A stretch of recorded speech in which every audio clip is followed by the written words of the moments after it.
হবে না, বাকি কাজ আমি করব। সায়েম, একটু আসো তো, তোমার সাথে আমার কথা আছে। যা, ডাকছে, লাইনটা ক্লিয়ার করে আয় আরেকটু।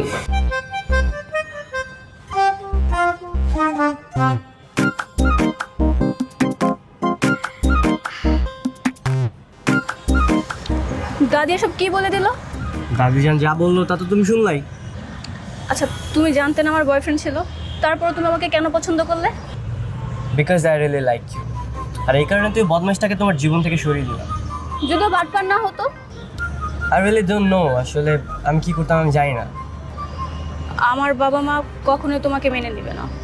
দেখো, তুমি যদি রাজি থাকো তাহলে তোমার বাবা মা এমনিতেই রাজি হয়ে যাবে। কিভাবে? দেখো, আমি এই কয়দিনে যা কিছু বুঝলাম, ঠিক আছে, তোমার বাবার মেন উদ্দেশ্য হচ্ছে সম্পত্তিগুলো নিজের কাছে রাখা। আর যদি তোমার আর আমার বিয়ে হয়ে যায় তাহলে সম্পত্তিগুলো তো তার কাছে